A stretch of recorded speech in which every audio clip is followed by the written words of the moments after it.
Me voici à Vilaine-la-Gonnet, là j'attends mon cheval qui est un petit peu en retard. Je vous avais promis il y a quelques jours, il y a plusieurs jours, que j'allais vous faire découvrir le horse feeling. Ce sera chose faite dans quelques instants, ici à Vilaine-la-Gonnet, le horse feeling avec Bruno qui va nous expliquer comment se passent des stages de horse feeling. On y va parce que mon cheval n'est pas là, donc je crois qu'il est à côté. Suivez-moi, hop, et Bruno n'est pas loin. Bonjour Bruno. Bonjour Olivier. Ça va bien? Très bien, dès que je suis à cheval, ça va tout de suite bien. Ouais. Il s'appelle comment? Il s'appelle Never, c'est un étalon pente de 12 ans. D'accord, alors nous sommes venus pour découvrir le horse feeling.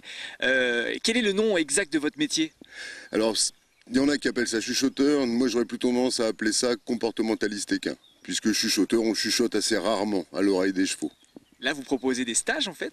Tout à fait, on a des stages de 2 jours, des stages de 5 jours, avec hébergement sur place et travail à peu près 8 heures par jour.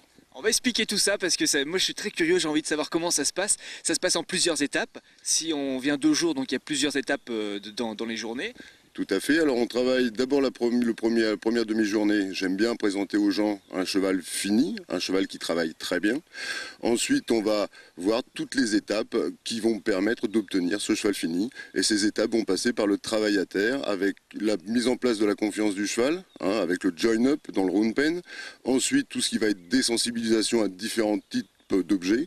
Et ensuite, on va essayer de poser les gens aussi sur le cheval, en travaillant le cheval, sans mort, sans renne, et juste avec ce lien mental entre le mental du cheval et le mental du cavalier. Donc sans mort, c'est sans l'objet dans la bouche. Sans la partie métallique que tous les chevaux ont dans la bouche normalement. D'accord. Alors là, qu'est-ce que vous pouvez nous montrer? Juste comme ça pour nous mettre en appétit. Alors pour vous mettre en appétit, on peut vous montrer un cheval qui travaille déjà sans mort, sans partie métallique. C'est une vieille embouchure californienne. C'est les Californiens qui ont inventé tous ces préceptes d'éthologie, d'équiéthologie.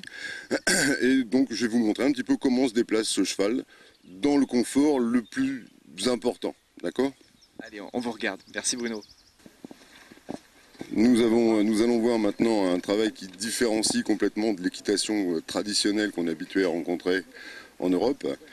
Tout simplement pourquoi? Parce que nous allons passer en équitation de travail, en équitation de voyage, nous allons passer énormément de temps à cheval. Donc on va travailler beaucoup dans le confort, et pour le cavalier, et pour le cheval. Nous allons travailler avec du matériel très confortable pour le cheval. Par exemple, le cheval n'a rien dans la bouche, je ne sais pas si vous pouvez voir. On a aussi une selle avec une grande surface portante, très confortable pour le cheval, parce qu'on va passer de longues heures sur le cheval. Nous allons aussi développer, on va essayer de se rapprocher de cette image du centaure, puisque les accessoires que nous allons poser sur le cheval, nous allons les utiliser le moins possible et remplacer tout doucement les rênes, le licol, le mors, par un fil entre le mental du cheval et notre mental. Ces accessoires, nous allons tout doucement pouvoir les retirer. On va s'en servir au début, à des buts pédagogiques, pour faire comprendre au cheval ce que l'on recherche, mais très rapidement, on va pouvoir les supprimer pour travailler avec le cheval, juste avec le fil, mental, cheval, mental, homme. On travaille aussi avec beaucoup de confort. Un cheval peut s'arrêter juste en posant la main. On a tendance en Europe à associer l'arrêt avec la douleur. Même si on a juste tendance, soi-disant, à tendre les rênes et on applique quand même une tension avec une partie métallique sur des muqueuses, on sait qu'on peut arrêter un cheval maintenant en posant la main tout simplement. C'est beaucoup plus confortable pour lui. Donc évidemment, comme c'est plus confortable, il va le faire beaucoup plus facilement. Alors Bruno, cette fois-ci nous sommes où là?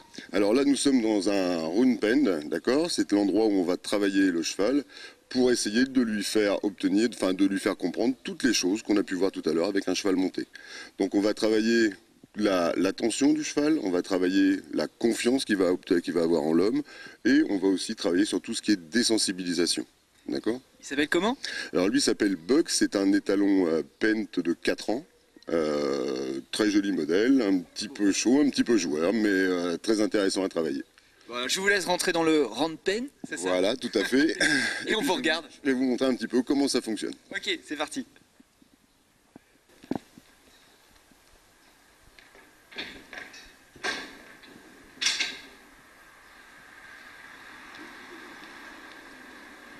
habituellement, quand on travaille les chevaux, on a toujours tendance à, quand ça se passe mal, à les attraper, tirer dessus pour les faire venir et éventuellement les disputer. Nous, toutes nos méthodes d'équiétologie sont basées sur le fait qu'on va essayer de prendre la place de la jument guide. Et la jument guide, elle n'est pas équipée de lasso, de licol ou quoi que ce soit pour pouvoir récupérer le cheval. La jument guide, quand le cheval dans un troupeau n'est pas sage, n'est pas gentil, ne respecte pas les us et coutumes du troupeau, à ce moment-là, la jument guide repousse le cheval indiscipliné. Donc nous on va faire la même chose, et c'est ce qui est un petit peu particulier, le fait de repousser le cheval, on va se comporter comme cette jument guide, et le cheval va venir se coller derrière nous, comme si on était le chef du troupeau.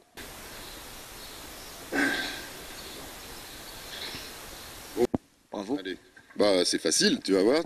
Tu fais aussi? Non. Allez, à ton tour. Il faut faire des petits bisous, ça? Des petits bisous, tu recules et tu vas voir, tu te mets dans le mouvement, le cheval va te suivre. Bon bah j'y vais alors. Allez. C'est parti. Ouais, pour l'instant il part, il a peur de moi. Au milieu, gentiment.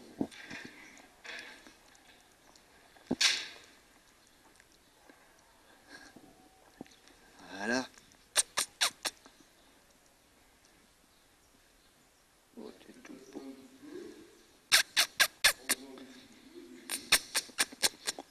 Il baille. Ah mais t'es fatigué?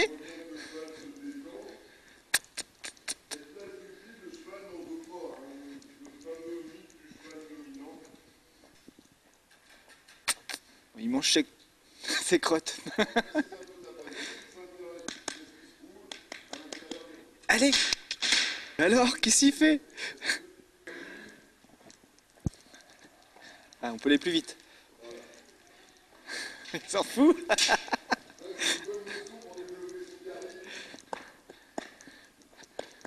Il s'en fout. Je me suis fait un ami finalement. Ça s'est bien passé. On a vu tout à l'heure que tu étais quand même bien énervé. Ouais. Là, on a un cheval qui mâchouille, qui est bien étendu et qui est complètement collé à toi. D'accord? Donc ça fait partie des phases où on a un cheval qui a commencé à te choisir comme guide, qui a pris confiance en toi. Ensuite, il y a toute une étape de désensibilisation qu'on va pouvoir faire aussi avec d'autres chevaux, si tu veux. D'accord? Allez, on continue la visite. On continue. C'est parti.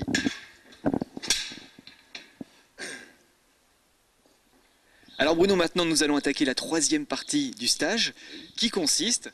Alors, qui consiste à présenter au cheval tout un tas de choses qu'il va rencontrer dans sa vie de cheval, dans sa vie, dans sa présence avec l'homme. D'accord? Alors, on a travaillé la confiance du cheval d'abord, tout à l'heure. Là, on va essayer de lui présenter un petit peu le monde des humains avec tout ce que ça a d'artificiel, tout ce que le cheval va être amené à rencontrer, des voitures, des bâches en plastique, un tapis de selle, une couverture. On va le désensibiliser un petit peu à tout ce qu'il va être amené à rencontrer dans sa vie de cheval. Micro-caméra en plus pour aujourd'hui. Tout à fait. Donc là... Romuald derrière la caméra. Alors, nous, on va essayer, au début, on s'est déguisé un peu en cheval, on a été chercher le cheval dans son monde de cheval, et on va ensuite se faire suivre par lui et l'emmener dans notre monde d'humain. D'accord. Je vous laisse faire. Merci. On regarde. Donc là, je travaille avec Gus, qui est un petit tongre de 6 ans, qui est pentorse. Vous voyez que ce cheval-là, quand il aperçoit la bâche, il a très peur. Moi, je vais essayer de le sensibiliser un petit peu, enfin plutôt de le désensibiliser à ce qui lui fait une peur bleue, tout ce qui est artificiel, tout ce qui est bâche. Alors bien sûr, vous allez me dire, la bâche, on ne croise pas ça tous les jours quand on est à cheval. Par contre, il faut vraiment voir la bâche comme un concept d'obstacle. Un cheval qui passera facilement sur quelque chose d'aussi artificiel qu'une bâche passera aussi beaucoup mieux à travers un ruisseau, à travers une rivière, à travers un fossé. D'accord? Donc très important de visualiser la bâche comme un concept d'obstacle. Autre chose, normalement, tout ce qui était obstacle, on avait tendance avant à faire franchir ces obstacles-là dans la violence. Donc le cheval associait systématiquement le passage de cet obstacle avec une douleur, avec un traumatisme. Là, le cheval, le faisant en liberté complète, sans douleur, aura un traumatisme zéro à tout ce qui est obstacle. En plus, très rapidement, une fois qu'il aura franchi l'obstacle, on va lui donner beaucoup de confort, beaucoup de caresses, et On va même aller jusqu'à arrêter la séance sur cet endroit qui lui faisait très peur. Donc il va très vite associer du bien-être avec le passage de cet obstacle. La fois d'après, quand il verra un obstacle, il aura plutôt tendance à aller le voir, plutôt que de chercher la solution dans la fuite, comme font tous les chevaux. Allez, de retour à l'extérieur cette fois-ci. Bruno est déjà en place. Alors, que va-t-il se passer? C'est la dernière partie du stage. Ça s'est bien passé, hein, j'étais bon élève. Très bon élève. En 10 minutes. Incroyable, hein. Alors maintenant, on va voir un petit peu tout ce qu'on a pu mettre en place avec le cheval, d'accord? La confiance, le calme, la désensibilisation. Ensuite, maintenant, c'est le meilleur moment. C'est le moment où tu vas pouvoir utiliser toute cette sensibilité pour essayer de communiquer avec ton cheval en étant sur son dos. D'accord, donc je m'y colle. Tu vas t'y coller. Ok. C'est un dur moment, mais ça va bien se passer. Alors, C'est never, hein. C'est never. Voilà. Bon, ok. Voilà, le micro. Tu m'expliques maintenant. Alors tu mets ton pied. Tu vas mettre ton pied dans l'étrier, gentiment. Tu te trompes pas de pied sinon tu vas te retrouver à l'envers. Tu accroches la selle là, fermement, et tu grimpes. Oh, mais t'as déjà fait du cheval, toi. Ouais, tout petit peu. Alors, très simplement, tu vas prendre les rênes dans tes deux mains, gentiment, sans tirer dessus. On va toujours travailler beaucoup sur le confort du cheval. Confort du cavalier, tu es dans une selle qui est confortable pour toi.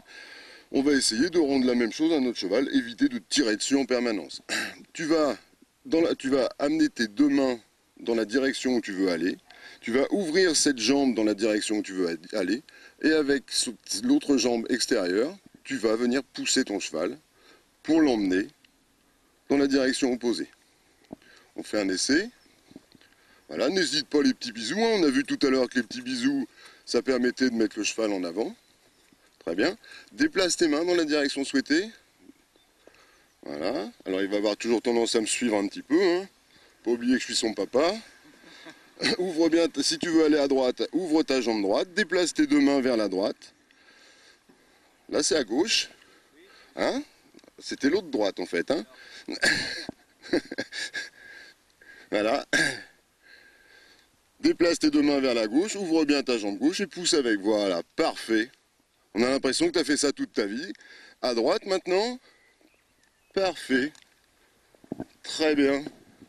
En plus, il nous fait ça avec le sourire, le cheval le ressent.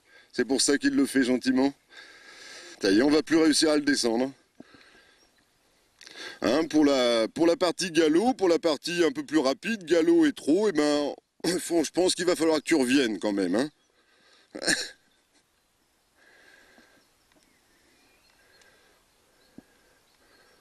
Superbe, un magnifique arrêt, sans mort, sans renne, parfait, très joli travail. C'était du parfait travail, ça, magnifique, rien à dire, tu reviens quand tu veux, à toi.